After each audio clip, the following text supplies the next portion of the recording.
The dawn of September 11, 2001, began like any other Tuesday for millions of people in the United States and around the world. The sky over New York was clear, cloudless, and the mild temperature invited yet another ordinary workday. Men and women hurried through the streets, crowding subway stations and sidewalks, while tourists lined up to reach the top of the Twin Towers of the World Trade Center, unaware that in just a few hours, the landscape of that city, and of the entire planet, would change forever. Shortly after 8 a.m., the routine would turn into chaos, and history would split between before and after September 11th. Shocking images would travel across the world in real time, broadcast live by television networks, showing an event that, at first glance, seemed taken from a disaster movie, but was unfolding before the incredulous eyes of billions of viewers. The impact was so profound that even today, more than 2 decades later, the date remains a symbol of pain, mourning, fear, and, for many, suspicion. At the moment, the first plane struck the North Tower at 8:46 a.m. The collective perception was still that of an accident, the hypothesis of a lost commercial flight, a navigational error, or a tragic technical malfunction seemed plausible to those following the news. But this illusion of coincidence lasted only a short while. Just 17 minutes later, at 9:03 a.m., the second plane hit the South Tower, making it clear that what was unfolding was not an isolated accident, but a coordinated attack. From that moment on, the narrative changed, and the global consciousness realized that this was a deliberate act, planned and executed with surgical precision against the economic and military heart of the world's greatest power. The initial reaction was one of absolute shock, followed by a flood of questions that for many remain unanswered to this day. The scale of the event and the fact that it was broadcast live made it an unprecedented milestone. The world watched, powerless as the towers, symbols of US financial might, burned and then collapsed within seconds. Thousands of lives were lost that day, not only in the Twin Towers, but also at the Pentagon and aboard Flight 93, which crashed in Pennsylvania. Among the victims were citizens from more than 90 countries, reinforcing the global impact of the attack. International grief was immediate, with governments and populations expressing solidarity and horror, but also creating fertile ground for political discourse that would shape the decades to come. From the very first moment, the official version presented by the United States government was clear. The attacks were carried out by the terrorist organization Al-Qaeda, led by Osama bin Laden. This narrative was quickly absorbed by much of the media and public opinion, accompanied by a series of internal security measures and declarations of war abroad. However, the speed with which the alleged perpetrators were identified and the subsequent decisions led many to suspect that something deeper and darker might be behind it. From there, a web of conspiracy theories began to emerge, questioning everything from the technical details of the tower's collapse to the possibility that the US government itself had in some way facilitated or even orchestrated the attack. The term "inside job" began to circulate strongly in independent forums, alternative documentaries, and among groups of experts who claimed there were glaring inconsistencies in the official narrative. Elements such as the speed and symmetry of the tower's collapse, the mysterious fall of Building 7 without being hit directly by aircraft, and reports of internal explosions prior to the collapse fueled distrust. For these theorists, September 11th was not merely an external terrorist attack, but a carefully manipulated event designed to serve as a trigger for wars in the Middle East and justify an unprecedented increase in surveillance and social control within the United States. It is important to note that this conspiratorial perspective is not sustained solely by vague assumptions, but is fed by documents, testimonies, and gaps in the official investigation. The 9/11 Commission report, published in 2004, although considered the final and definitive version by the White House, was accused of omitting crucial information, ignoring evidence, and following a convenient narrative for the Bush administration. Many independent experts point out that in any criminal investigation, fundamental questions must be answered. Who had the means, the motive, and the opportunity? In the case of September 11th, some argue that the US, more than any foreign group, had all three elements. To understand the scope and consequences of this event, it is necessary to analyze not only the facts of the day itself, but also the political and economic context that preceded it. The decisions made immediately after the attacks, and the geopolitical impact that followed. It is from this lens that this script will unfold, exploring every detail, every contradiction, every silence, and seeking to understand whether September 11th was truly what we were told, or whether it represents one of the greatest cover-ups in contemporary history. Because in the end, the central question hanging over this dark day is simple and unsettling. Do we really know the whole truth? To understand the suspicions and alternative interpretations surrounding September 11th, 2001, it is necessary to go back in time and delve into the political, economic, and geopolitical landscape of the years leading up to the attacks. The 1990s were marked by profound transformations in the global order. The end of the Cold War, the dissolution of the Soviet Union, and the consolidation of the United States as an absolute superpower. In this context, Washington began to operate without a direct rival in the military and economic spheres, expanding its influence over strategic regions of the planet. However, this supremacy did not come without costs. In various areas of the Middle East, Latin America, Africa, and Asia, the American presence was seen as a form of modern imperialism, generating resentment and resistance that, according to the official narrative, would manifest in terrorist acts against U.S. targets. In the Middle East, the 1990s were particularly turbulent. After the Gulf War in 1991, the U.S. maintained a military presence in countries such as Saudi Arabia and Kuwait, supposedly to guarantee regional stability and protect access to oil reserves. However, this presence fueled the narrative of extremist groups that saw such occupation as a desecration of Islam's holy lands. It was in this environment that the figure of Osama bin Laden began to gain prominence, first as a U.S. ally in the resistance against the Soviet Union in Afghanistan in the 1980s, and later as a declared enemy of American foreign policy. Declassified documents and independent analyses indicate that the relationship between bin Laden and Western intelligence agencies in the years preceding the attacks was not as simple as often portrayed, with evidence of indirect contacts that to this day feed theories of manipulation and cover-up. On the domestic front, the turn of the century brought the United States into a peculiar political moment. George W. Bush assumed the presidency in January 2001 after an extremely controversial election marked by accusations of fraud in the state of Florida. His administration inherited an economy beginning to show signs of slowdown, in addition to challenges in foreign policy and national security. Critical analysts note that, before September 2001, Bush faced low approval ratings and a degree of political fragility, a scenario that would change drastically after the attacks, when his popularity soared and he was granted a blank check to implement security measures and wage wars abroad. There is also the energy factor, rarely mentioned in simplified versions of events.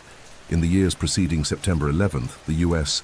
showed growing interest in the vast oil and natural gas reserves of Central Asia and the Middle East, regions that notably would become the central focus of military campaigns after the attacks.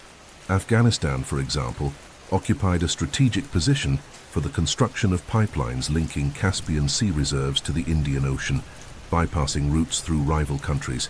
Companies connected to influential figures in the American government had direct interests in these operations, something that, for conspiracy theorists, suggests the attacks served as a convenient justification for military interventions that paved the way for such projects. Another essential aspect for understanding the pre-9/11 climate is the advancement of U.S. military and security doctrines in the 1990s. Documents from the Project for the New American Century, PNAC, a neoconservative think tank with members who would later hold key positions in the Bush administration, openly argued that the U.S. needed a new Pearl Harbor to accelerate drastic changes in defense policy and expand its global military presence. When such statements are revisited in light of what happened in September 2001, for many, it becomes difficult to ignore the coincidence. After all, just a few months later, the country would face a catastrophic attack that generated exactly the kind of political and military response the PNAC advocated. The international scene was also shifting. Tensions with Iraq, maintained since the previous decade, and growing instability in Afghanistan created fertile ground to justify military action. Meanwhile, U.S. intelligence services were, according to later documents, receiving warnings about possible al-Qaeda attacks on American soil. These warnings, however, were allegedly ignored or underestimated, something critics consider inexplicable given the most sophisticated security apparatus in the world. This failure to prevent the worst would become one of the main pillars for theories that there was, at the very least, deliberate negligence. Therefore, before any plane struck the Twin Towers, the pieces were already set on the global chessboard, a superpower seeking to reaffirm its dominance, strategic interests in the Middle East and Central Asia, documents suggesting the need for a catalytic event, internal political tensions, and warning signs that were not properly addressed. For many, what happened on September 11th was not merely the result of chance or the daring of an extremist group, but the starting point for a carefully prepared agenda. This backdrop is essential to understand why conspiracy theories have not only survived, but grown over the past 2 decades, questioning every detail and every decision made before, during, and after that morning. The official narrative about September 11, 2001, presented by the United States government and widely disseminated by the international media, was constructed quickly, in detail, and with a clear objective: to present the world with a coherent explanation that identified the perpetrators, established a motive, and justified an immediate military response. According to this version, 19 men identified as members of the Islamic terrorist organization Al-Qaeda hijacked 4 commercial airplanes on a Tuesday morning, using them as weapons against strategic symbols of American power. The first 2, American Airlines Flight 11 and United Airlines Flight 175, collided with the Twin Towers of the World Trade Center in New York. American Airlines Flight 77 struck the Pentagon, headquarters of the Department of Defense, and United Airlines Flight 93 crashed in a field in Pennsylvania, allegedly after heroic passengers fought back against the hijackers. The official version claims that the leader of these attacks was Osama bin Laden, the central figure of Al-Qaeda, who had declared war on the United States since the 1990s because of its military presence in the Middle East and unconditional support for Israel. The narrative states that the hijackers, divided into 4 groups, boarded armed with box cutters and utility knives, items allowed on flights at the time, overpowered the crews and took control of the aircraft. From there, they executed precise aerial maneuvers that put the planes on collision courses with their targets. The total time between the first hijacking and the last impact was less than 2 hours, leaving little reaction time for security authorities or the armed forces. The collapse of the Twin Towers is explained in the official narrative as the result of a combination of the airplane impacts and the subsequent fires, which allegedly weakened the steel structure to the point of total failure. According to the National Institute of Standards and Technology, NIST, the intense heat, estimated at up to 1,000 degrees Celsius, caused beams and columns to lose strength, leading to a progressive and inevitable collapse. In the case of Building 7, WTC-7, which fell late in the afternoon without being hit by aircraft, the official explanation attributes it to internal fires caused by debris from the neighboring towers, in an unprecedented structural failure in the history of skyscrapers. Regarding the Pentagon, the official explanation is that Flight 77 was hijacked and diverted for a direct attack on the American military headquarters. The impact allegedly destroyed part of the building's western facade and killed 125 people on site, in addition to all passengers on board. Despite the few available images and ongoing controversy about the size of the wreckage, the US government maintained that it was the direct impact of an airplane, not a missile or explosive as some theorists claim.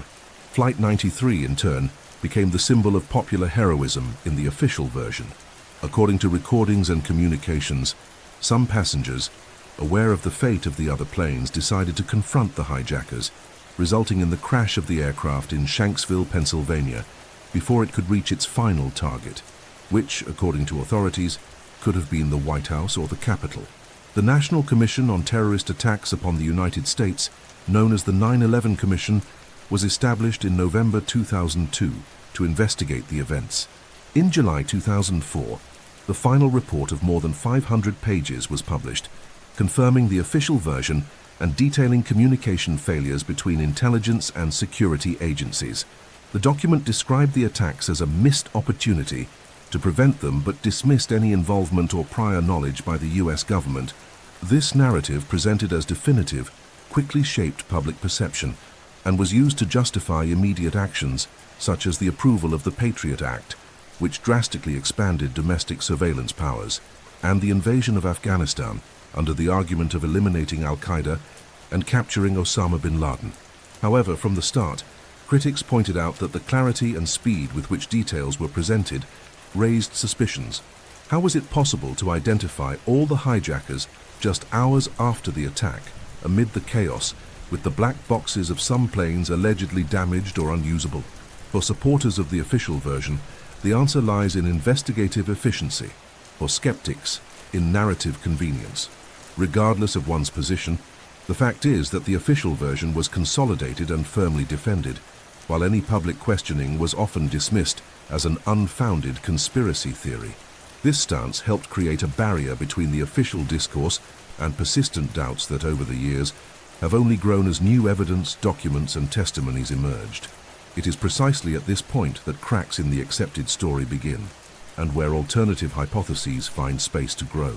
One of the most controversial points frequently cited by conspiracy theorists about September 11th is the speed with which the suspects were identified and presented to the public. Just hours after the attacks, major television networks were already showing names, photographs, and even detailed profiles of the supposed 19 hijackers. The U.S. government, through the FBI, claimed to have acted quickly thanks to airline ticket records, passenger lists, and ongoing investigations into al-Qaeda members. However, for many independent analysts, this speed is, at the very least, suspicious, especially considering the widespread chaos that gripped the country that day and the usual difficulties of gathering reliable data in the midst of a tragedy of such magnitude. Officially, authorities explained that within hours, they were able to cross-reference purchased ticket data, immigration information, and baggage records, which allegedly led to the creation of a complete list of those involved. The released version claims that some hijackers had left clues in hotels, rental cars, and even in luggage that never made it onto the planes. In one such bag, according to the official narrative, a flight manual in Arabic was found, along with training videos and personal documents, evidence that, for critics, seems excessively convenient. This convenience is one of the main arguments used by those who suspect manipulation. After all, it is common for criminals to take measures to avoid leaving obvious traces, and the fact that such explicit clues appeared immediately after the tragedy raises questions about whether these items were truly found or were planted afterward to support the official story. Even more intriguing is that, in the days and weeks following the attacks, at least 4 of the names released as hijackers were publicly contested. Individuals with those names appeared alive in different countries, claiming they had never been to the United States or taken part in any terrorist act. Another aspect that troubles skeptics is the speed with which responsibility was attributed to al-Qaeda, even before any analysis of the airplane's black boxes or a full forensic investigation of the attack sites had been completed. This rush to point fingers is seen by many as part of a political strategy to create a single, unquestionable narrative, preventing alternative explanations from gaining traction in the crucial initial moments when public opinion was most vulnerable and inclined to accept official information without questioning it. It is worth remembering that days after the attacks, then Secretary of State Colin Powell promised to present concrete evidence linking Osama bin Laden to the attacks. This formal presentation, however, never fully materialized. What was released were only summaries and statements, not independent documentary or forensic evidence. This led critics to accuse the government of working more to shape perceptions than to provide solid proof. The way the media embraced and endlessly repeated the list of names provided by the FBI is also pointed to as part of this process. In an environment of shock and fear, few journalists questioned how this information had been obtained so quickly. Headlines and live broadcasts reinforced the image of a well-defined external enemy, sidelining the possibility that longer investigations might have produced different results. Furthermore, there are records showing that intelligence agencies were already monitoring some of the alleged hijackers before September 11th. This opens the door to 2 possible interpretations. Either there was a colossal security failure in not preventing the attacks, or there was a deliberate decision to allow them to happen so they could serve larger purposes, a central hypothesis in the inside job theory. For supporters of the latter, The speed in identifying the culprits was essential to solidify the narrative and justify the military and legislative actions that followed. In the end, what for the authorities was investigative efficiency, for skeptics is proof that the official story was pre-constructed, or at the very least, guided to serve strategic interests. And this perception, fueled by inconsistencies and excessive coincidences, is one of the starting points for questioning the entire accepted version of September 11th. Minutes after the impacts, the Twin Towers burned beneath thick columns of smoke, rising hundreds of meters into the sky. To the entire world, the image was apocalyptic. Two symbols of the United States' economic power struck in the heart of New York, burning uncontrollably. At 9:59 a.m., the South Tower collapsed in a rapid and symmetrical fall. At 10:28 a.m., it was the North Tower's turn, collapsing with the same astonishing speed. According to the official version, this collapse was the result of the combination of the aircraft impacts with fires caused by aviation fuel, which allegedly weakened the steel beams and led to structural failure. The National Institute of Standards and Technology, NIST, maintained that the temperature reached levels capable of compromising the integrity of the structures, resulting in a progressive and inevitable collapse. However, from the very beginning, engineers, architects, and independent experts began questioning this explanation. One of the strongest arguments is that the structural steel used in the towers was designed to withstand impacts from large aircraft and long-lasting fires. The original construction calculations even accounted for accidental collisions with planes similar to those that struck the buildings.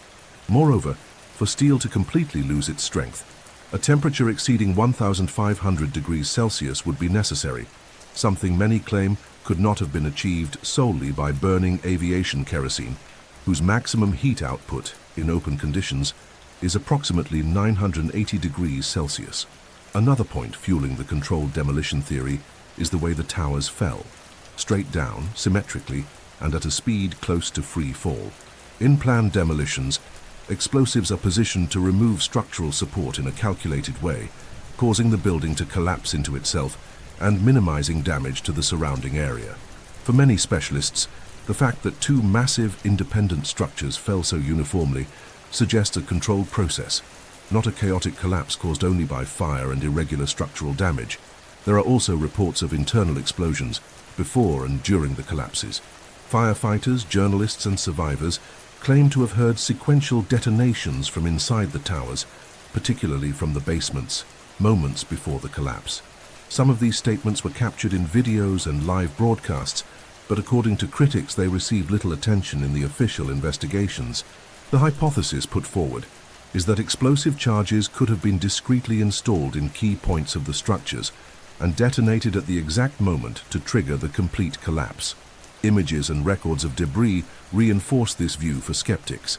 Various videos show steel columns cut at an angle, a type of cut associated with the use of thermite or thermate explosives, chemical compounds that burn at extremely high temperatures. Small dust clouds known as squibs are also visible in footage being ejected laterally during the collapse, something that, according to independent engineers, is typical of controlled demolitions, but difficult to explain through gravitational collapse alone. The NIST, in its defense, argued that no physical evidence of explosives was found, and that the collapse was the inevitable consequence of combined damage. However, critics point out that the Institute never directly tested the explosion hypothesis, and that debris samples were quickly removed and sent for recycling before complete forensic analyses, a move that, for many, irreversibly compromised the possibility of an impartial investigation. The controlled demolition theory, though officially dismissed, remains alive due to the convergence of several elements: symmetrical and rapid collapse, reports of internal explosions, unusual steel cuts, and the hasty removal of evidence.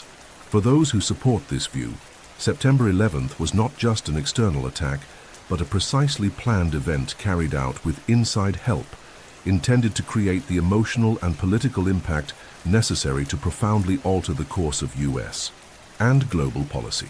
And for these critics, the Twin Towers did not fall solely because of what we saw, but also because of what we were never told.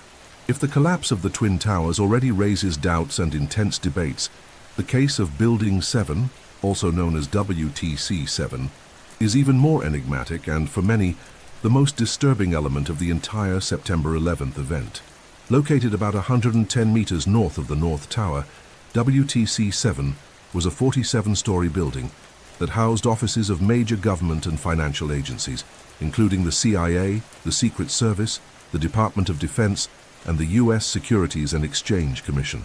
It was not struck by any airplane that day, yet it still collapsed completely at 5:20 p.m., falling straight down and symmetrically, almost like a perfectly executed controlled demolition. The official version, presented by the National Institute of Standards and Technology, NIST, claims that the collapse of WTC-7 was the result of internal fires started by debris that fell from the Twin Towers when they collapsed. According to the report, these fires spread through several floors and, without effective firefighting efforts, since the firefighters' priority was rescues and containing the main damage, the heat allegedly caused the critical failure of a single structural column, column 79. This failure would have triggered a domino effect leading to the building's total collapse. However, for independent engineers, architects, and demolition experts, this explanation is highly improbable. WTC-7 was the first steel high-rise in history to collapse due to fires not caused by the direct impact of an aircraft. The fall was incredibly fast, about 6.5 seconds, with an initial phase of approximately 2.25 seconds of free fall, later acknowledged by NIST itself. This free fall stage is, for many experts, impossible without the simultaneous removal of structural support at multiple points, something that, in practice, only occurs through the use of carefully placed explosives. Adding to the mystery is the curious fact that several television networks announced the collapse of WTC-7 before it actually happened. The BBC even broadcast live as a reporter, stated that the building had already fallen while it was still visible and intact in the background, minutes before the actual collapse. For critics, this premature announcement is more than just coincidence. It could indicate that some outlets had prior knowledge of what was going to happen, as if the event had been anticipated. Testimonies from people near the site, including firefighters, mention hearing orders to pull the building, an expression that in demolition jargon means to intentionally bring down a structure. Larry Silverstein, the owner of the World Trade Center complex, even said in an interview that, given the damage and the possibility of more deaths, he decided to pull the building, a statement he later attempted to reinterpret, claiming he was referring to pulling out the rescue teams, not the building itself. This ambiguity further fuels the theories.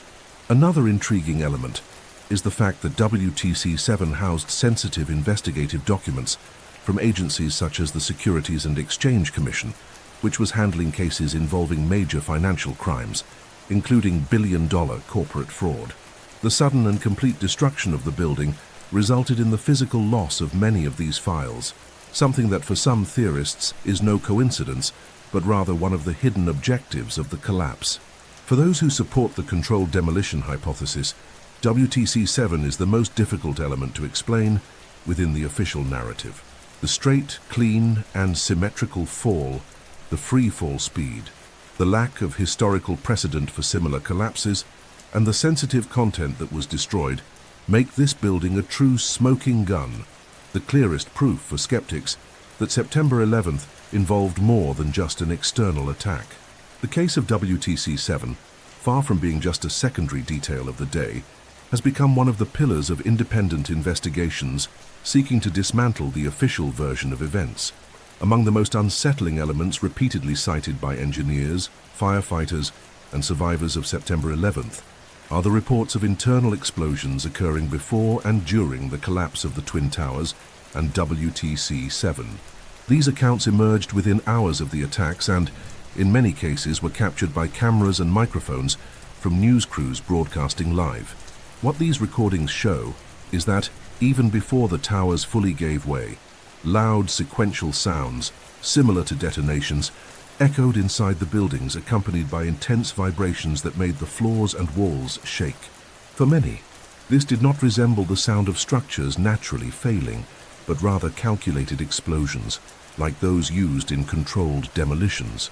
Several firefighters who took part in the rescue reported hearing boom, boom, boom at regular intervals coming from lower floors shortly before the towers began to fall. One described it as if someone had placed explosive charges and set them off in sequence. Others claimed to have seen windows shattering in specific blocks, entire floors disintegrating from the inside out before the total collapse. These reports gained more weight when amateur videos, later analyzed by independent experts, showed small visible explosions, known as squibs, occurring at points below the main collapse line, exactly as happens in planned implosions. The case of WTC-7 further reinforces the suspicion. Nearby witnesses said they heard a loud explosion seconds before the building began to fall, followed by a continuous sound of structural failure, but with an intensity and clarity unusual for a collapse caused solely by fire. Firefighters in the area stated that the building was coming down, and that the noise was so loud and orderly that it did not seem accidental. There are also seismic recordings from that day, captured by monitoring stations in New York and surrounding areas. Independent researchers point out that seconds before the start of each tower's collapse, there were sudden spikes in seismic activity, something they argue could indicate underground or basement explosions, consistent with the use of high-powered explosives to weaken the structure's bases. While government-affiliated experts claim these spikes can be explained by the plane's initial impact or by mass displacement at the start of the fall, critics argue that the intensity and exact timing of the readings point to deliberate detonations. Another detail rarely discussed in the official narrative is the fact that some survivors claim to have seen flames and smoke coming from low points of the towers, including basements, long before any visible collapse. A World Trade Center maintenance engineer recounted that, while evacuating, he heard a violent explosion in the basement that threw him against the wall, breaking part of the structure around him. He and other employees insist these explosions were not related to the plane's impact, as they occurred minutes earlier and in areas not directly affected. Despite the seriousness of these accounts, the 9/11 Commission practically ignored these testimonies in its final report.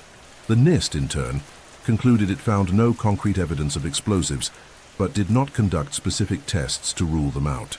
This lack of in-depth investigation is one of the main arguments used by those who believe there was an inside operation, systematically ignoring information that could alter the narrative suggests. For these critics, not just negligence, but intent to conceal the truth. In controlled demolitions, synchronizing explosive charges is essential to ensure a clean and precise collapse. The similarity in sounds, vibrations, and the way the towers and WTC-7 fell has led many independent experts to state that September 11 shows all the signs of an orchestrated event, not an accidental collapse. And for proponents of this hypothesis, the explosion reports are not mere auditory coincidences. They are the clearest clues that something was carefully planned to happen that day. One of the most intriguing and unsettling aspects of September 11th concerns the total absence of any successful aerial interception during the attacks. In the United States, the Air Force and NORAD, North American Aerospace Defense Command, have strict protocols to deal with commercial aircraft that lose contact, deviate from their route, or display suspicious behavior. Historically, before 2001, the average response time to scramble fighter jets to intercept a potentially endangered flight was just a few minutes, in many cases between 6 and 10 minutes after the alert. However, on the most critical day in the nation's recent history, 4 planes were hijacked, flew for long periods off course, and yet no fighter jets managed to intercept them in time. The official narrative claims that the protocols on that day were unclear and that NORAD was not prepared to handle multiple simultaneous hijackings. According to this version, information about each plane was transmitted with delays. There was confusion between civilian and military authorities, and ongoing military exercises contributed to the chaos. Interestingly, one of those exercises simulated precisely aerial attacks against buildings in the United States, which, according to critics, only added more confusion between what was a drill and what was reality. For proponents of the inside job theory, the official explanation is insufficient. They argue that the amount of time the planes flew off course, especially Flight 77, which hit the Pentagon, and Flight 93, which crashed in Pennsylvania, would have been more than enough for interception had orders been given promptly. In the case of Flight 77, for example, it remained in the air for about 40 minutes without interference before striking one of the most heavily guarded buildings on the planet. For those who distrust the official account, This is only possible if explicit orders not to act were given, or if the system was deliberately paralyzed. The issue of stand-down orders is also a central part of this controversy. Several testimonies and journalistic investigations point out that the Air Force received orders that limited its action that day. Although these orders are officially denied, some retired military personnel and air traffic controllers have stated that unusual instructions came from high-ranking officials, which would have prevented the normal response. In such a scenario, the delay would not be the result of incompetence but of deliberate obstruction. The role of then Vice President Dick Cheney is also frequently mentioned. Testimonies, including those from members of the 9/11 Commission, indicate that Cheney was in the White House Underground Command Center during the attacks and may have overseen crucial decisions on how to respond to the hijacked flights. Some accounts suggest that he confirmed or maintained orders not to intercept, something that to this day has not been fully clarified and remains surrounded by contradictions. Another relevant point is that, according to public data, rapid interceptions were routine before September 11th. Between September 2000 and June 2001, the U.S. Air Force carried out 67 aircraft interceptions over American territory. It is at the very least strange that on the most sensitive day, with multiple planes deviating from their course, none of these procedures worked effectively. For critics, this is no coincidence. It is a sign that the failure was orchestrated to allow the attacks to reach their targets. The result of this alleged collapse of the defense system was devastating. 3 strategic targets successfully hit, and a 4th plane brought down only by the desperate act of passengers. For those who defend the hypothesis of internal complicity, this failure was not merely convenient, but essential to the plan. After all, if any of the planes had been intercepted and shot down, the narrative and psychological impact of the attacks would have been drastically different, and perhaps the justification for subsequent wars would not have carried the same emotional weight. Among all the events of September 11th, none generates as many heated discussions as the impact on the Pentagon. Officially, at 9:37 a.m., the American Airlines Flight 77, a Boeing 757, collided with the west wing of the headquarters of the United States Department of Defense, killing all 64 occupants of the aircraft and another 125 people inside the building.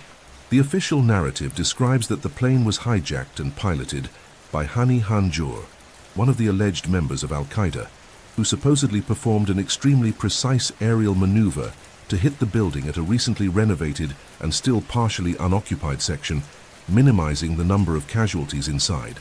This version, however, faces numerous criticisms from aviation experts, retired military personnel, and independent investigators. The first point of contention is Hanjour's skill as a pilot.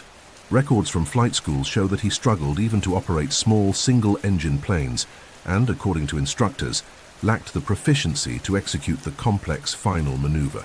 A descending spiral dive of nearly 8,000 feet, followed by a low-level horizontal flight just a few meters above the ground to strike the building with pinpoint accuracy.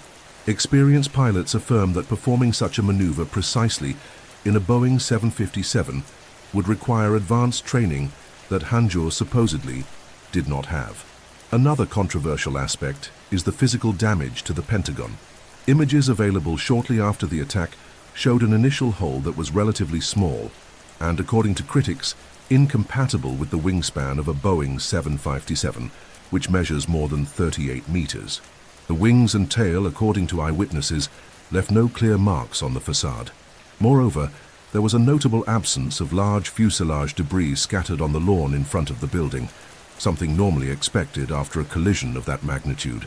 The Pentagon's security cameras, which could have provided a clear view of the impact, did record the event, but the government released only a few low-quality still frames in which the aircraft is not visibly identifiable. This fueled theories that the object hitting the building may not have been a commercial airliner, but rather a missile or a smaller military aircraft.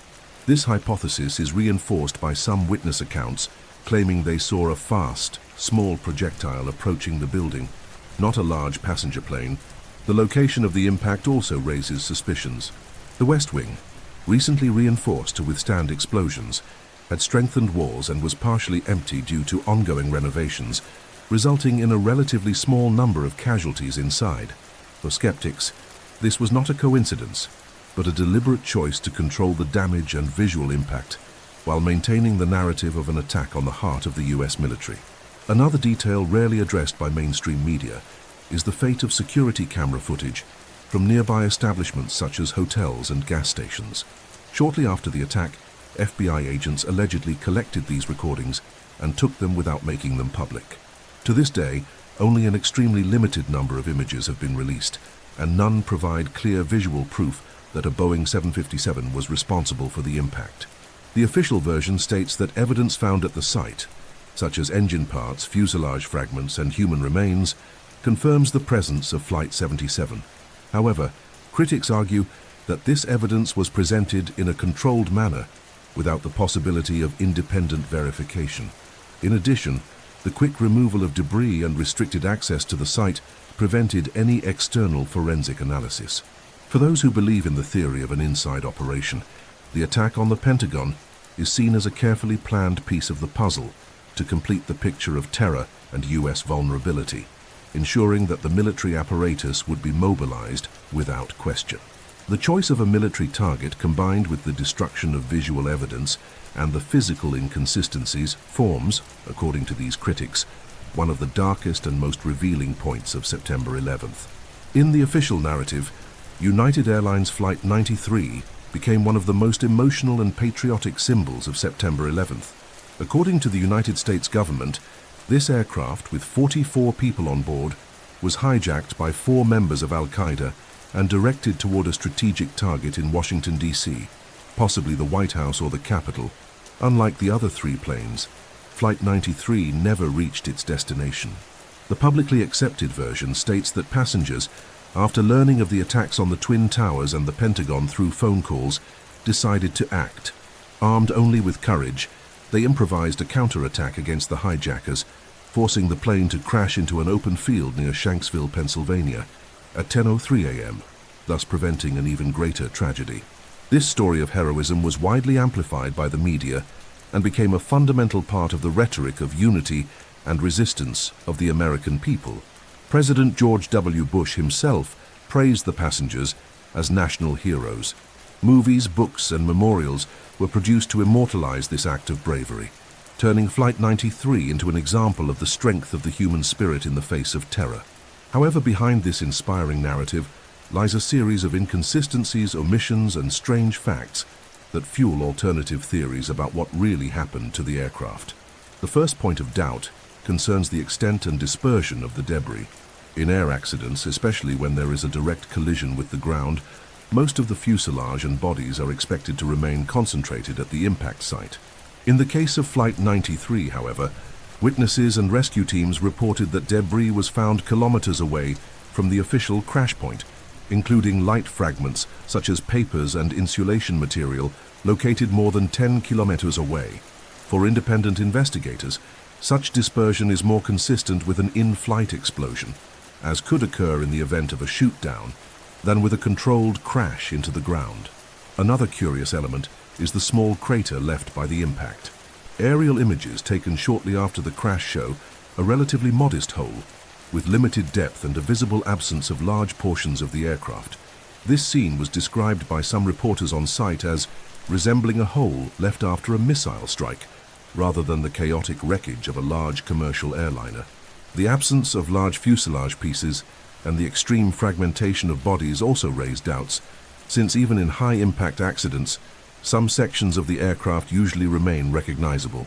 The cockpit voice recorder revealed sounds of struggle and screams, which, according to the official version, confirmed the passengers' resistance. However, only partial transcripts were released to the public, and the full audio remains restricted, fueling suspicions that important sections were omitted. If there had indeed been a military interception, as some theorists believe, the sounds of destruction in flight could be present in those recordings, and their concealment would serve to protect the heroic narrative. The shoot-down hypothesis is not improbable within military protocols. In a scenario where 3 planes had already struck strategic targets, the 4th, still in the air and off course, posed an imminent threat. Orders to shoot it down could have been issued to prevent another attack in Washington. Vice President Dick Cheney himself admitted in testimony that there was authorization to shoot down hijacked aircraft if necessary.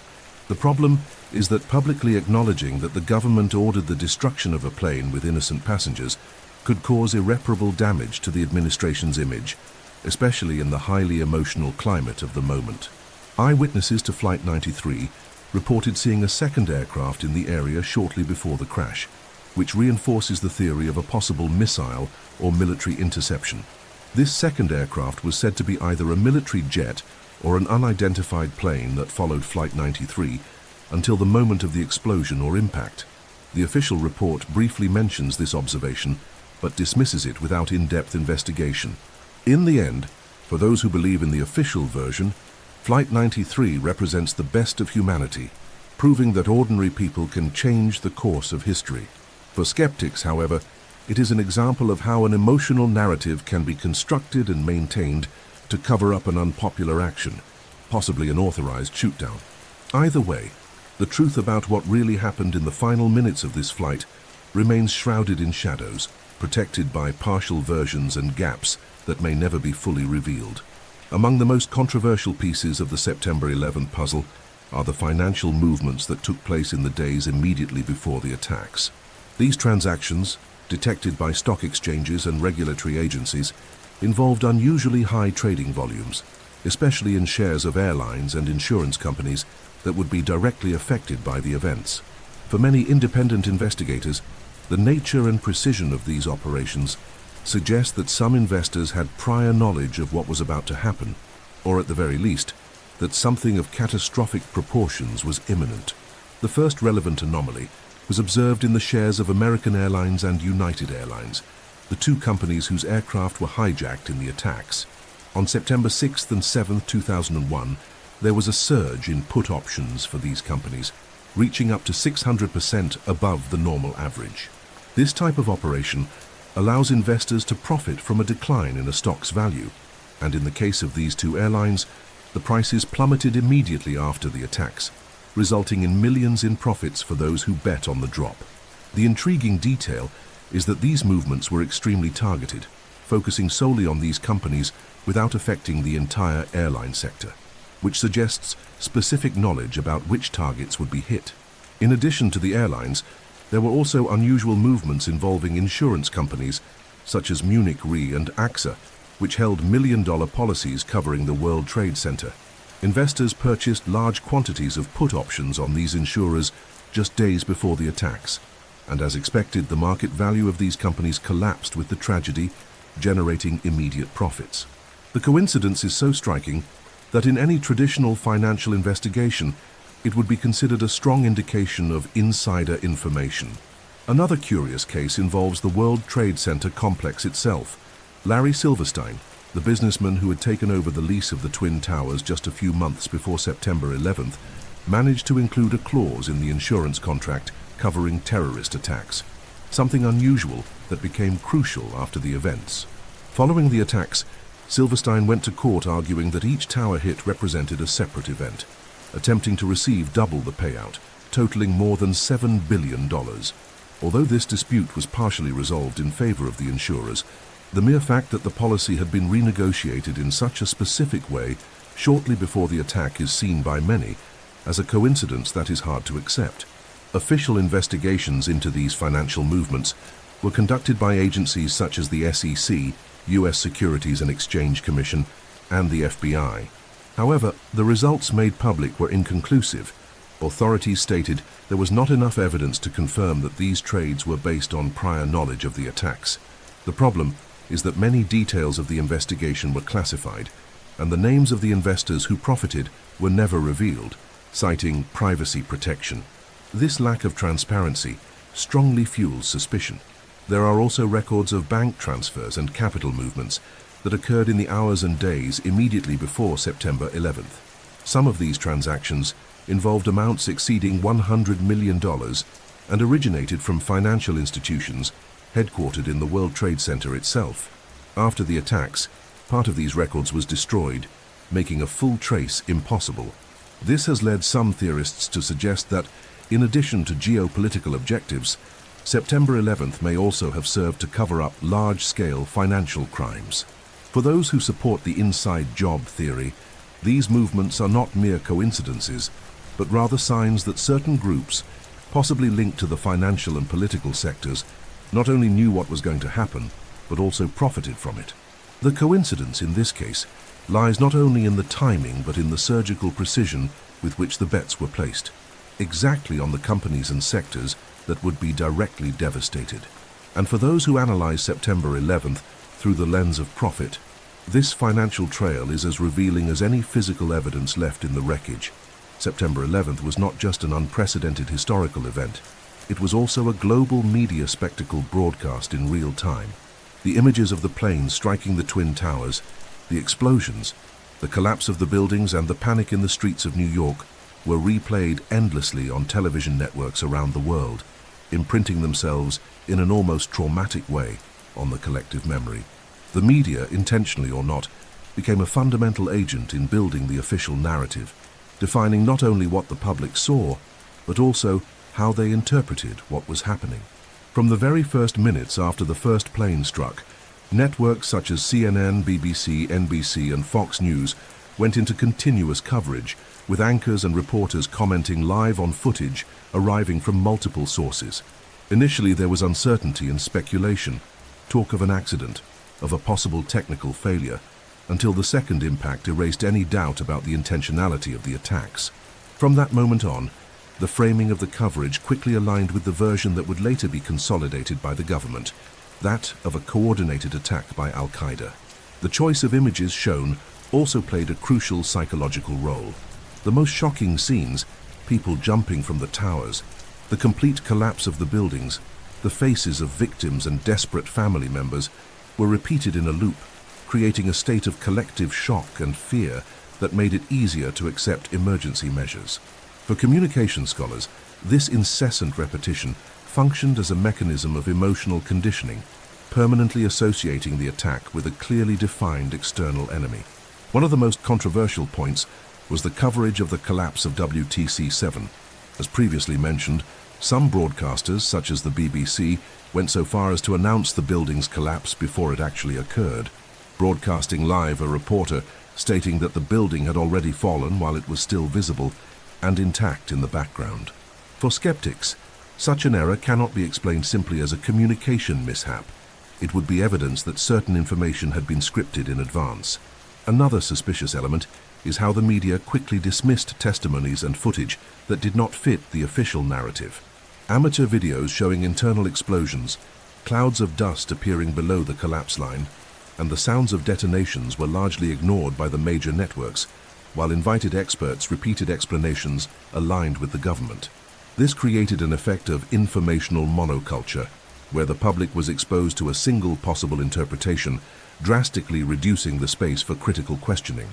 In addition, there was the calculated use of military experts, former CIA agents and political figures in live interviews, often presenting analyses with technical language and authority that reinforced the urgency of measures such as the invasion of Afghanistan and the approval of the Patriot Act. This insertion of specific voices shaped public perception of who the culprits were and what the immediate response should be. The construction of villains and heroes was also intensely exploited. While images of Osama bin Laden were repeatedly shown as the ultimate symbol of evil, stories of survivors and anonymous heroes, such as the passengers of Flight 93, were highlighted to reinforce the narrative of national resilience. For critics, this emotional duality served to polarize public opinion and reduce the complexity of the event to a simple struggle between good and evil. In the realm of conspiracy theories, the media is often seen as a strategic tool to consolidate the official version and marginalize dissenting voices. Independent documentaries such as Loose Change and 9/11, Explosive Evidence, argue that the mainstream press not only failed to investigate inconsistencies, but actively contributed to covering them up, whether through ideological alignment or political and economic pressure. In the end, the media's role in September 11 goes far beyond simple journalistic coverage. It acted as an amplifier of a script that directed emotions, shaped perceptions, and helped create the consensus necessary for the political, military, and social transformations that followed. For those who believe in the inside job theory, this narrative control was just as important as any physical action on the day of the attacks. After all, without a well-told and emotionally convincing story, there could hardly have been popular support for the measures that came afterward. If the September 11th attacks were the emotional and psychological trigger that shook the world, the USA Patriot Act, officially uniting and strengthening America by providing appropriate tools required to intercept and obstruct terrorism act, was the legislative response that radically altered the balance between freedom and security in the United States. Passed on October 26, 2001, just over 40 days after the attacks, this package of measures granted the federal government unprecedented powers for surveillance, investigation, and detention of suspects, profoundly reshaping the country's legal framework. The official narrative maintained that swift action was necessary to prevent new attacks, and that the tools available at the time were insufficient to confront an invisible, decentralized, and global enemy. The Patriot Act text had more than 300 pages and included changes to various laws, covering everything from telephone wiretaps to monitoring bank transactions and secret investigations.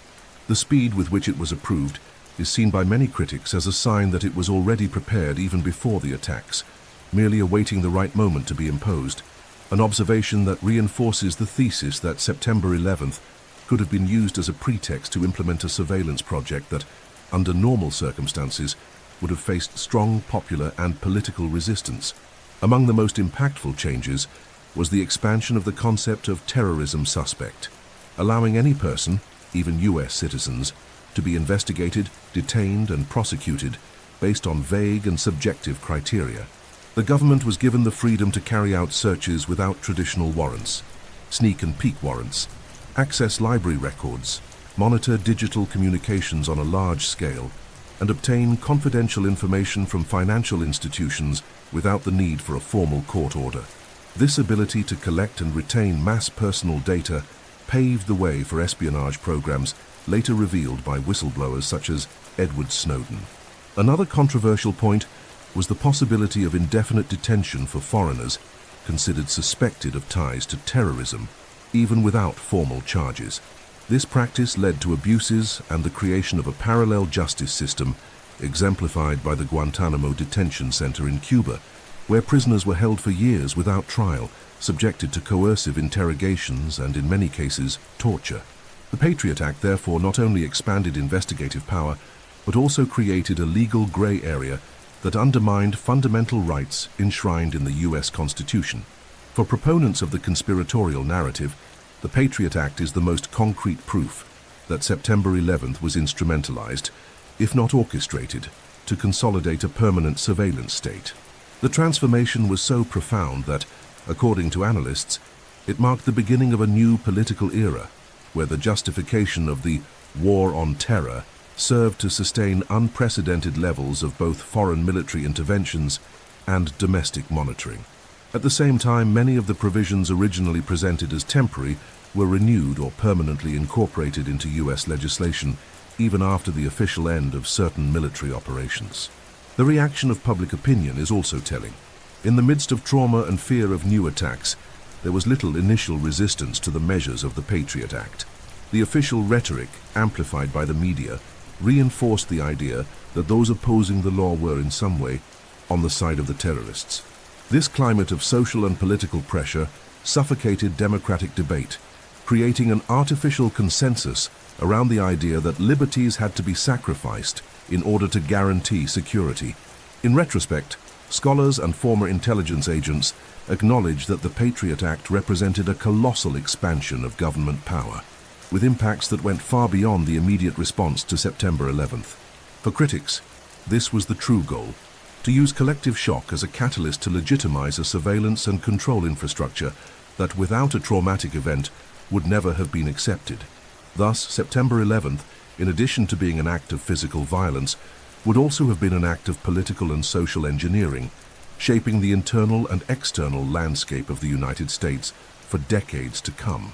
The discourse of the war on terror was born literally in the hours following the September 11th attacks, when President George W. Bush declared that the United States was engaged in a global struggle against an invisible enemy without borders and without uniforms.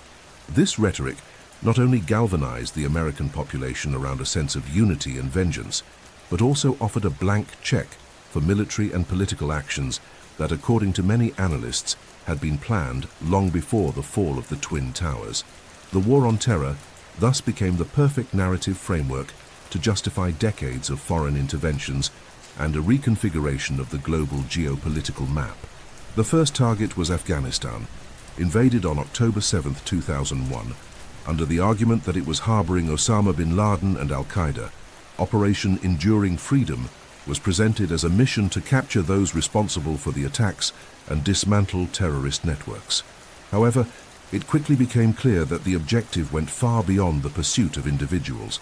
It was about securing strategic control of a region critical to energy routes and military influence. Afghanistan occupies a vital geographical position, serving as a potential corridor for pipelines that would connect the vast oil and gas reserves of the Caspian Sea to the Indian Ocean, avoiding transit through territories considered hostile to American interests. 2 years later, the War on Terror was extended to Iraq, even without proven links between Saddam Hussein and the September 11th attacks. The justification was the existence of weapons of mass destruction, an argument that would later prove false.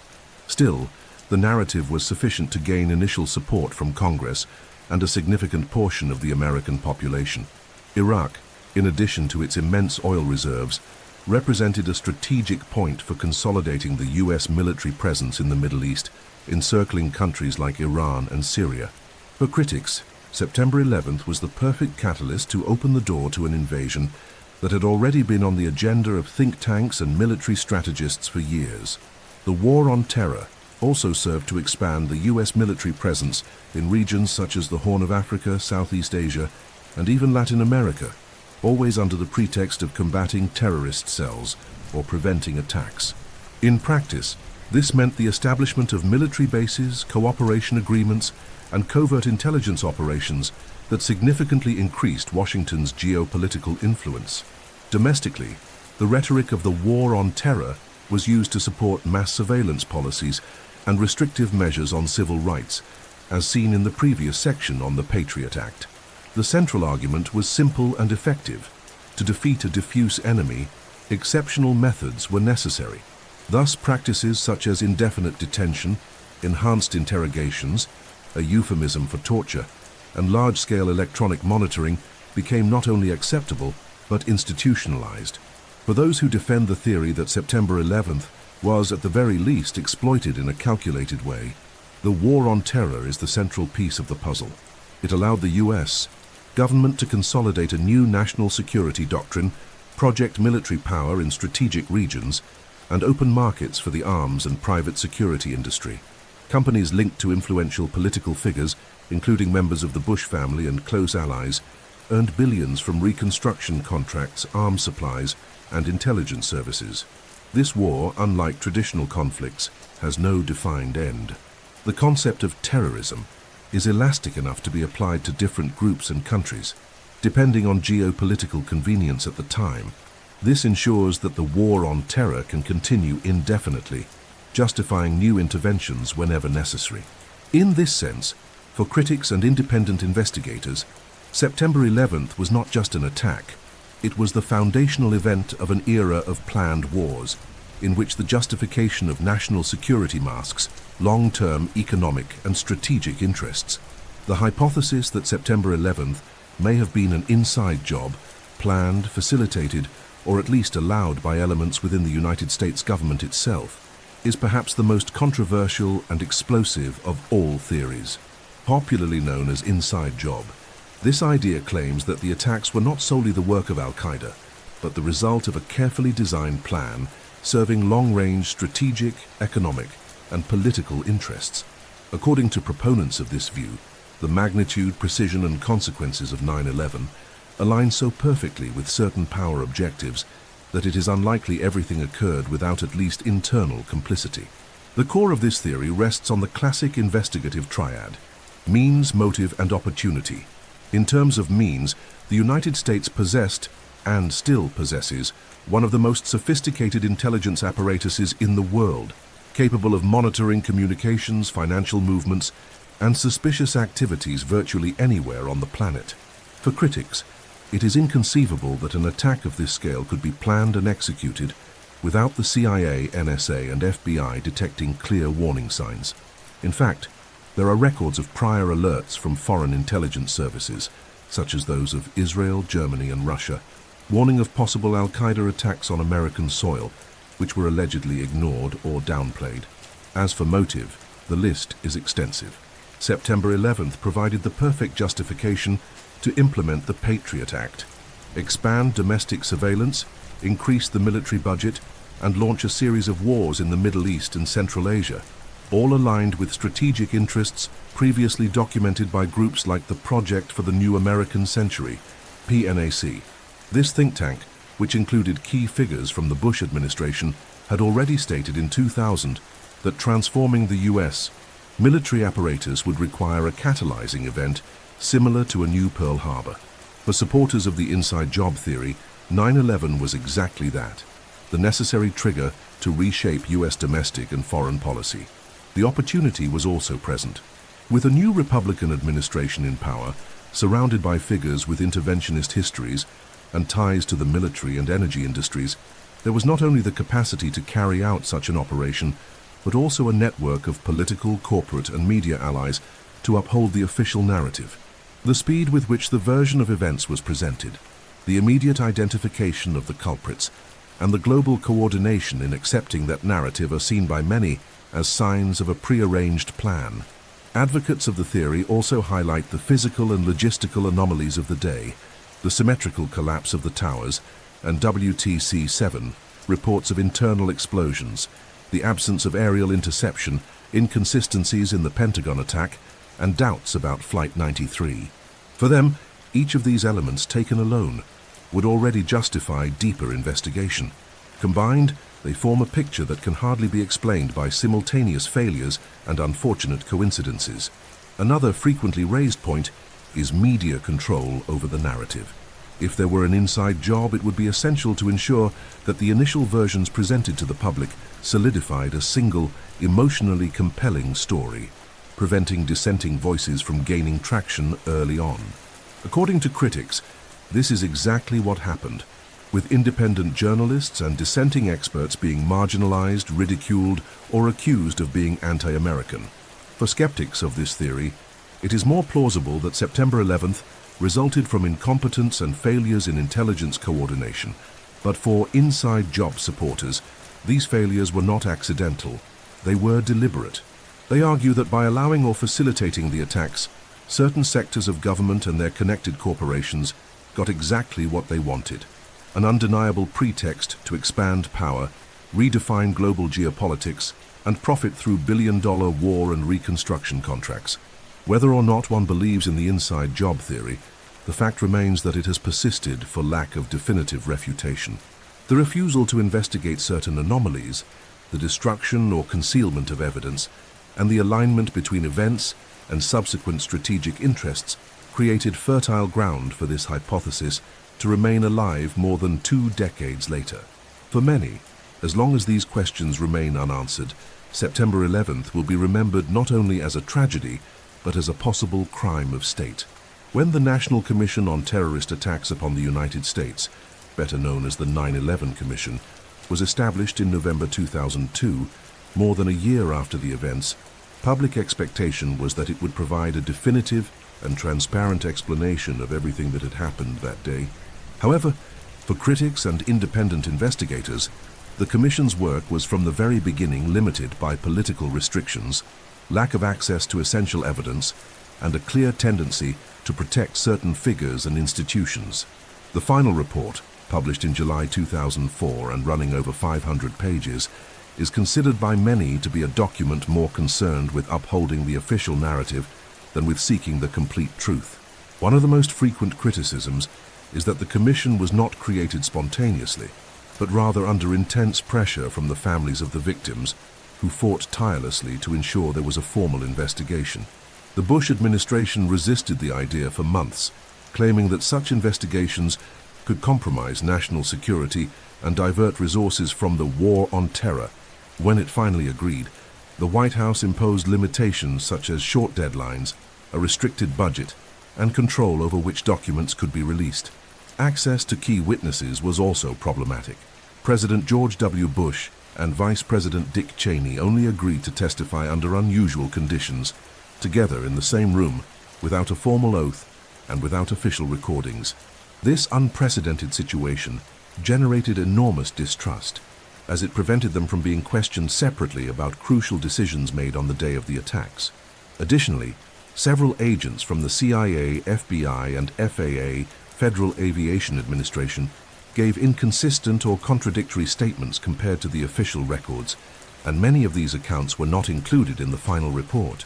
Perhaps the most serious issue was the exclusion of important physical evidence. Debris from the Twin Towers and WTC-7 was quickly removed from the site, sent for recycling, and destroyed before any independent forensic analysis could be conducted. This is virtually unacceptable in any disaster investigation, as preserving the scene is essential to understanding the causes. Furthermore, the Commission did not thoroughly investigate the seismic anomalies recorded shortly before the collapse of the towers, nor did it give significant attention to the numerous testimonies about internal explosions. Documents that could have clarified the origin of suspicious financial transactions also remained beyond public reach, classified as secret. The 28 pages of a congressional report that addressed possible connections between figures in the Saudi government and the attacks remained classified for over a decade, being partially released only in 2016, and even then with redacted sections. This delay reinforced suspicions that there was information too embarrassing to be revealed at the time. Another sensitive point was the selective conduct of interviews. Witnesses who raised hypotheses diverging from the official narrative often had their statements shortened or completely ignored in the report. Meanwhile, experts aligned with the official version were given privileged space, ensuring that the final conclusions pointed exclusively to Al-Qaeda's guilt and communication failures between agencies without seriously considering the possibility of internal complicity. For proponents of the inside job theory, these omissions were not mere oversights. They were deliberate decisions to protect powerful individuals and institutions. To them, the Commission functioned more as a damage control mechanism than as an independent inquiry, creating an official story that served the government's interests and soothed public opinion. The result is that, even after more than 2 decades, many essential questions remain unanswered. Who exactly financed the attacks? How did air defense protocols fail so completely? Why were certain prior warnings ignored? And perhaps most importantly, why did so much crucial evidence disappear or get destroyed so quickly? As long as these questions remain unresolved, the perception that 9/11 was at the very least poorly investigated and at worst intentionally covered up will continue to fuel conspiracy theories and distrust of the official version. For many independent investigators and scholars of symbolism, September 11th was not only an act of physical and psychological terror, it was also an event laden with symbolic elements, hidden messages, and alleged references to secret societies. This interpretive layer, though rejected by the official narrative, is seen by conspiracy theorists as part of a ritualistic theater whose purpose was not only to destroy, but also to communicate something to initiated groups. One of the first aspects pointed out is the choice of date.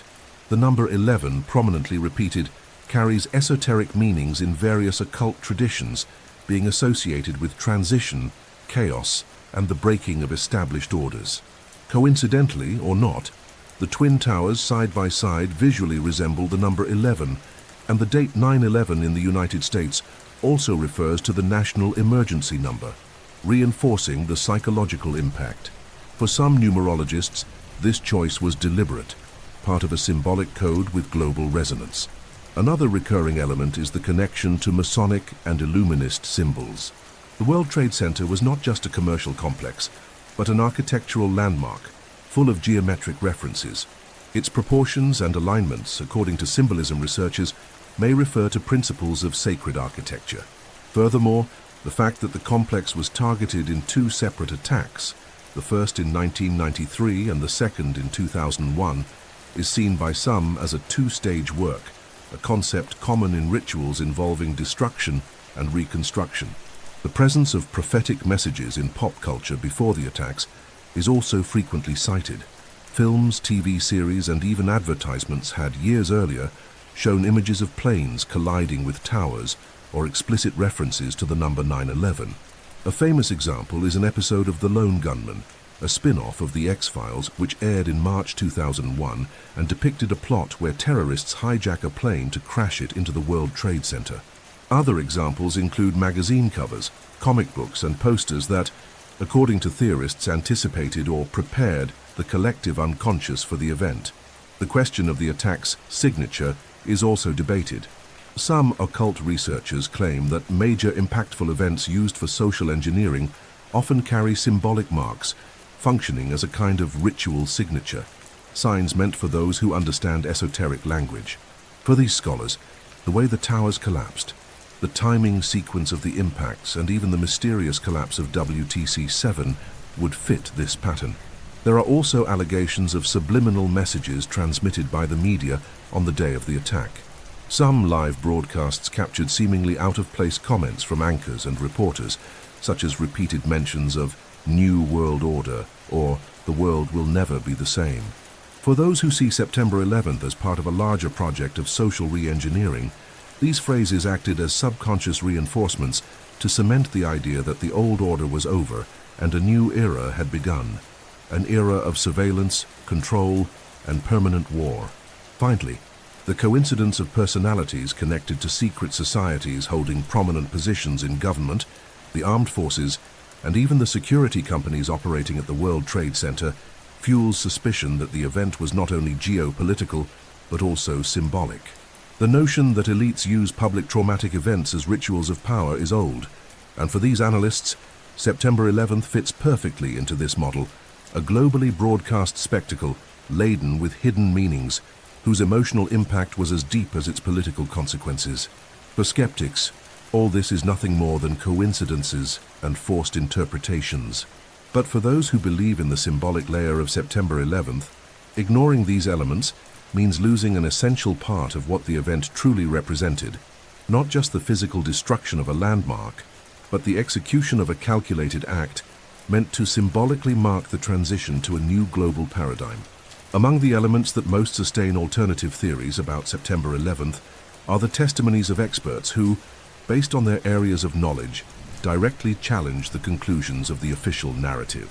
Structural engineers, architects, scientists, pilots, and former members of the armed forces, many with decades of experience, point to technical and operational inconsistencies that, according to them, make it unlikely or even impossible that the events happened exactly as described by the United States government and the 9/11 Commission. One of the most active groups in this regard is Architects and Engineers for 9/11 Truth, which brings together thousands of professionals in the fields of civil construction and engineering. They argue that the collapse of the Twin Towers, and especially of WTC-7, displays characteristics identical to controlled demolitions: symmetrical fall, acceleration close to free fall speed, and near-complete pulverization of concrete. According to these specialists, localized fires and partial structural damage would hardly produce such a uniform and rapid collapse, let alone in 3 different buildings on the same day. Commercial and military pilots also raise important doubts. Many claim that the maneuvers carried out by the hijackers would require skills far superior to those documented in their training records. In the case of Flight 77, which hit the Pentagon, the final maneuver, a spiraling dive followed by low-altitude flight just meters above the ground, is described as extremely difficult, even for experienced pilots in simulators. Several interviewed pilots say they believe it would be virtually impossible for someone with limited training, like that attributed to Hani Hanjour, to execute such a maneuver successfully. Explosives and demolition experts have also entered the debate, analyzing videos and debris. Some point to visual evidence of squibs, small lateral explosions occurring floors below the main collapse line, and steel columns cut at an angle, something characteristic of the use of thermite, an incendiary compound capable of melting metal quickly.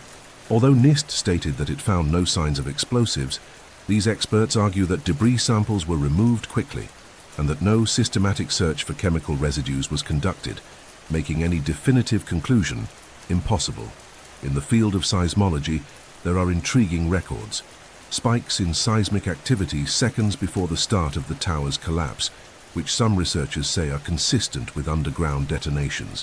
While the official explanation is that such spikes result from the initial fall of structural mass, critics claim that the seismic signature of an implosion is different from that of a purely gravitational collapse, and that the available data indicates something unusual. Former intelligence agency employees and retired military personnel also contribute with uncomfortable testimonies. Some say they had warned their superiors about the possibility of Al-Qaeda attacks using airplanes, but their warnings were ignored. Others claim to have received unusual orders on the day of the attacks, such as remaining on standby instead of acting immediately. There are also reports of military exercises taking place that very day, simulating attacks with hijacked aircraft, something that, for critics, may have served to confuse real responses. What intrigues most is that many of these experts paid a high price for their statements: interrupted careers, loss of contracts, and, in some cases, public defamation. This reinforces the perception that there is a coordinated effort to marginalize and discredit dissenting voices, regardless of the technical soundness of their analyses. For those who believe in the inside job hypothesis, or at the very least in a cover-up, these statements are not mere isolated opinions, but a growing body of technical evidence that should have been integrated into an impartial and thorough investigation. The absence of this dialogue between independent science and official conclusions not only keeps doubts alive, but also strengthens the idea that certain answers are deliberately avoided. Ultimately, these testimonies represent the resistance of professionals who, faced with data and observations, refuse to accept an explanation they consider incomplete or incompatible with the facts. Among the most debated elements of September 11th are the images, videos, and audio recordings produced that day, both by official means and by ordinary citizens. These pieces of evidence, while helping to shape the official narrative, have also fueled conspiracy theories, especially because many present inconsistencies or points open to ambiguous interpretation. For critics and independent investigators, the visual and audio material of September 11th not only documents the events, but also reveals details that challenge the official explanation. One of the most discussed pieces of evidence is the video footage of the collapse of the Twin Towers and WTC-7. In several recordings, small sequential explosions, known as squibs, can be seen occurring on floors far below the main collapse line, seconds before the fall reaches those points. For engineers and controlled demolition specialists, this is characteristic of explosive charges being detonated in a synchronized manner to weaken the structure. The NIST, on the other hand, argues that these clouds were the result of internal air and dust pressure being expelled as the upper floors collapsed. Skeptics counter that the uniformity, timing, and location of these expulsions are incompatible with a purely gravitational collapse. Another set of visual evidence comes from early images of the Pentagon after the impact of Flight 77. The photographs show a relatively small hole in the facade, with no clear marks from the wings or tail of a Boeing 757. In addition, reporters on site and eyewitnesses stated that they saw very few large-sized debris, something unusual in aircraft accidents. The absence of clear security footage also fuels the controversy. The Pentagon is one of the most heavily surveilled areas on the planet, yet only a few low-resolution frames were released, in which it is impossible to unequivocally identify a commercial aircraft approaching. Live broadcasts of the moment the planes struck the Twin Towers also present curious details. In some, the second plane appears to approach at an angle and speed that differ between recordings, leading some to suggest digital manipulation or inexplicable discrepancies for the same event. There are even more extreme theories that question the very presence of planes in the attack on the towers, claiming that images could have been digitally superimposed. No plane theory. Although widely rejected even by many critics of the official version, this theory emerged precisely from visual inconsistencies perceived in footage from different angles. On the audio side, recorded testimonies from firefighters, police officers, and civilians capture loud sequential noises resembling detonations. In some cases, these sounds are clearly audible seconds before the collapses begin, reinforcing the controlled demolition thesis. Radio recordings from rescue teams, released years later, contain dialogues in which professionals mention secondary explosions inside the buildings, technical terms that would hardly be used to describe generic collapse noises. There are also controversies involving the rapid removal and destruction of potentially crucial visual and audio records. Several videos recorded by security cameras from buildings near the Pentagon and the World Trade Center were seized by FBI agents and never released again. Establishments such as hotels, gas stations, and corporate buildings had their surveillance systems confiscated just hours after the attacks, and the material remains inaccessible to this day. For defenders of the official narrative, many of these apparent inconsistencies can be explained by technical limitations, the chaos at the time of recording, and mistaken interpretations. But for skeptics, the combination of these elements indicates a clear pattern. The images and audio released were carefully selected to reinforce a single story, while records that could raise doubts were suppressed. And it is precisely this selectivity, more than any isolated detail, that fuels the perception that something fundamental is being hidden. September 11th was not only a physical and geopolitical event, it was a deep blow to the collective psyche of the United States and the world. Beyond the nearly 3,000 lives lost and the material destruction, the attack permanently altered the perception of security, trust, and national identity. For many scholars of social psychology, this was one of the greatest involuntary experiments in mass emotional manipulation in contemporary history. In the United States, the collective trauma generated by the attack produced a constant state of fear that shaped individual behavior and political decisions for years. The feeling of vulnerability, rare for a superpower accustomed to projecting strength and invincibility, created space for the population to accept radical changes in their way of life. Intrusive security measures, such as strict airport controls, digital surveillance, and communication monitoring, came to be seen not as violations of rights, but as inevitable necessities. Culturally, September 11th redefined narratives in cinema, television, music, and literature. Hollywood began producing a series of war films and patriotic dramas that reinforced the image of the United States as both victim and hero. TV shows incorporated storylines about terrorism and national security, normalizing surveillance and a permanent state of alert. Even comic books and cartoons began portraying villains with traits associated with stereotypes of Middle Eastern enemies, reinforcing prejudice and stigma. The us versus them rhetoric became part of everyday discourse, not only in politics, but also in social interactions. Muslims and people of Arab or Muslim origin became targets of open discrimination, disproportionate surveillance, and physical attacks. This social polarization, according to critics, was not merely an inevitable consequence, but also an indirect objective, to create a clearly identifiable internal and external enemy, making it easier to mobilize support for wars and security policies. Globally, the psychological impact was equally profound. US allies began revising their own security policies and adopting similar measures of surveillance and restrictions on civil liberties. The fear of terrorism became a powerful political tool, used to justify everything from military interventions to repressive laws against internal protests. The term war on terror entered the international vocabulary, creating an atmosphere in which almost any government action could be legitimized if linked to the prevention of attacks. In academia, psychologists point out that September 11th generated a form of mediated trauma, meaning that even people who were never near the attack sites developed symptoms of post-traumatic stress disorder from repeatedly watching the images broadcast by the media. The incessant looping of videos of the impact and the collapse of the towers not only informed but re-implanted the emotional shock day after day, creating a lasting link between fear and obedience to authorities. For conspiracy theorists, this psychological impact was not a byproduct, but an integral part of the plan.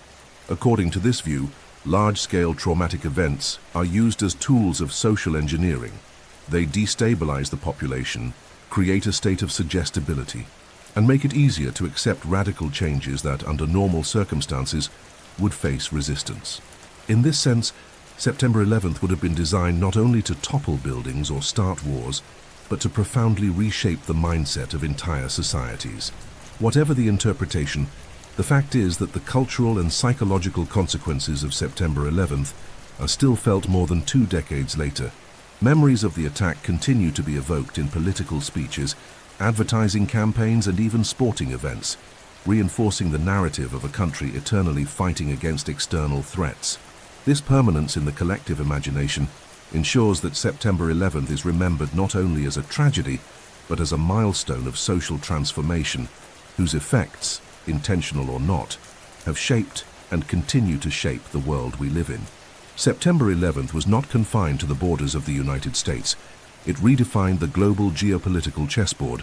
The immediate and long-term US response to the attacks had profound implications for international politics, military alliances, and the configuration of global power.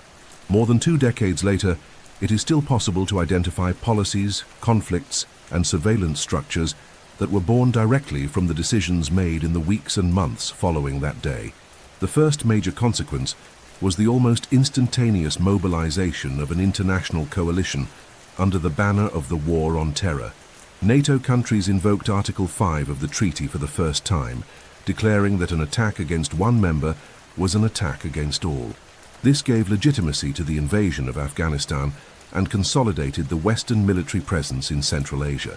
This intervention, which began with the promise of being quick and focused on capturing Osama bin Laden, turned into a 2-decade-long conflict, the longest in US military history, ending only in 2021, with a chaotic withdrawal that ironically returned power to the Taliban. The second major front was Iraq. Despite the lack of evidence linking Saddam Hussein to the September 11th attacks, the Bush administration used the narrative of terrorism and the supposed weapons of mass destruction to justify the 2003 invasion. This war not only destabilized the country and the region, but also paved the way for the rise of groups such as the Islamic State. For critics, this was a clear example of how September 11th was instrumentalized to achieve pre-existing strategic objectives, including control of energy resources and military repositioning in a key region. In diplomatic terms, the event also strengthened US influence over allied governments, especially in Europe and the Middle East, which began to cooperate more intensively in intelligence and security operations. Many countries passed legislation similar to the Patriot Act, expanding state power over citizens under the justification of combating terrorism. This expansion of global surveillance created interconnected espionage networks, such as the one revealed years later by Edward Snowden, showing that September 11th was the catalyst for an unprecedented era of mass monitoring.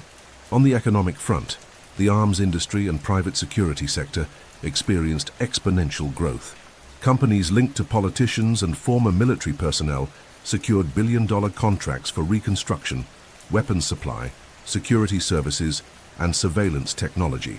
This symbiosis between war and profit consolidated the so-called military-industrial complex as a permanent pillar of the American economy. In the field of international relations, September 11th also triggered a cascade effect of instability. Western interventions justified by the War on Terror altered the balance of power in various regions, causing migration waves, humanitarian crises, and fueling anti-Western narratives that in turn served as fuel for new conflicts. For many analysts, this cause and effect spiral was foreseen, and even desired, by strategists who saw permanent war as a way to guarantee influence and access to strategic resources. The legacy of September 11th is therefore ambiguous. Officially, it is remembered as a moment of unity and decisive response against terrorism. Unofficially, critics see it as the starting point for a new era of military hegemony and global surveillance, sustained by a constant state of fear. In the collective imagination, the event remains alive, being evoked in political speeches, cultural productions, and above all, as justification for actions that would otherwise face popular resistance. For conspiracy theorists, this legacy is not accidental, but the true objective: to reshape global geopolitics, expand state control, and ensure astronomical profits for a restricted circle of corporations and political elites. From this perspective, September 11th not only changed the world, it inaugurated a model of governance based on fear and permanent conflict, which continues to shape international decisions to this day. Even after more than 2 decades, multiple official investigations, hundreds of documentaries, and thousands of academic and journalistic articles, September 11th remains shrouded in crucial questions that have never received definitive answers. For many independent analysts, this lack of clarity is not merely the result of natural gaps in such a complex event, but of a deliberate effort to keep certain truths out of public reach. One of the central questions is, how did the largest intelligence apparatus on the planet fail to prevent the attacks, even in the face of prior warnings? Declassified documents show that the CIA, FBI, and other agencies received specific alerts about threats involving hijacked aircraft months before September 11th. Why did this information not result in effective preventive measures? Was it merely a communication failure or a deliberate decision not to act in order to allow the event to happen?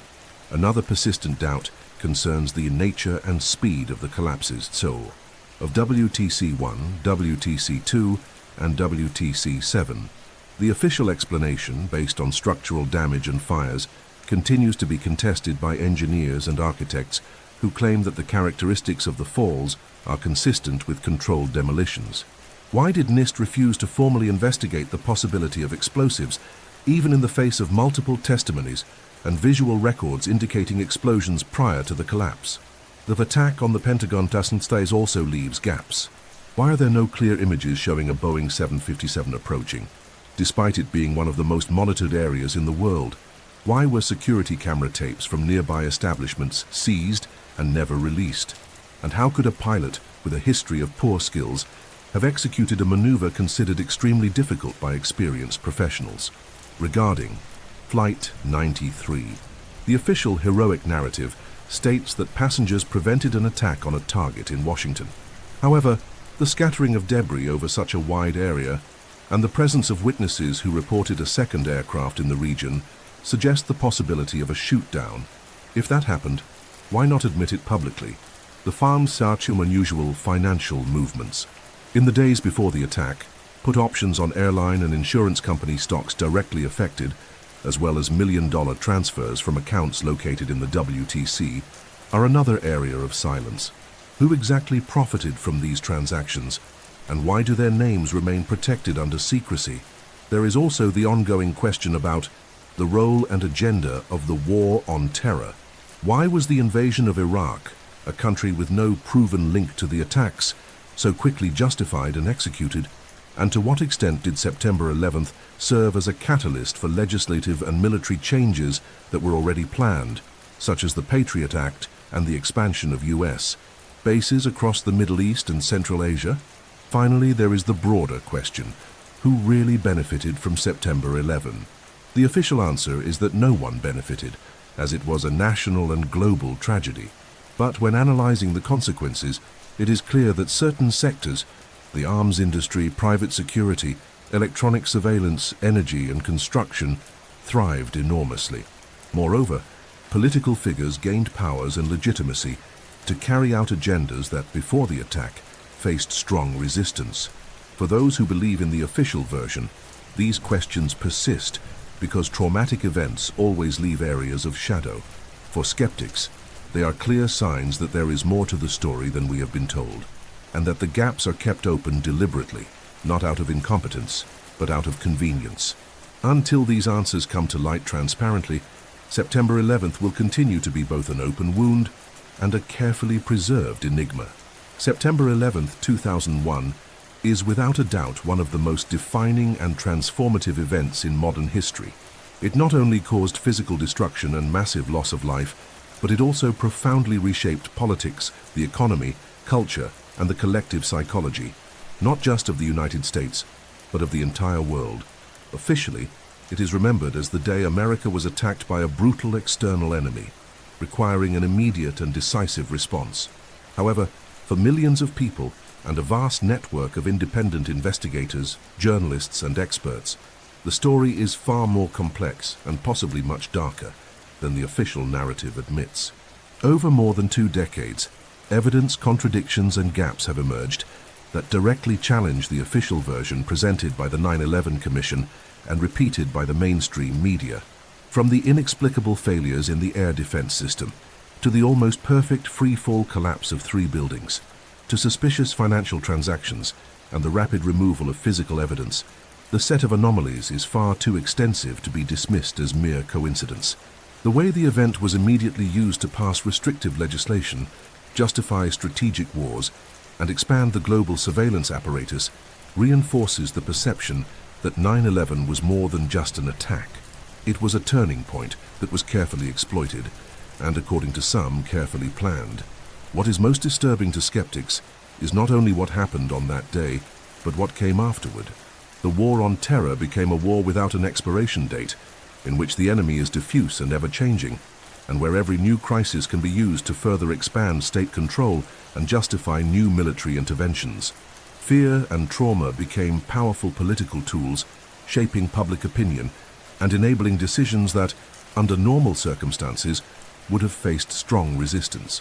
For those who defend the inside job theory, 9/11 represents the execution of a meticulously calculated plan to reconfigure the world order, consolidate power, and generate colossal profits for a select circle of corporations and political elites. For those who believe the official version, it is proof that the threat of global terrorism is real and that surveillance and military force are indispensable for security.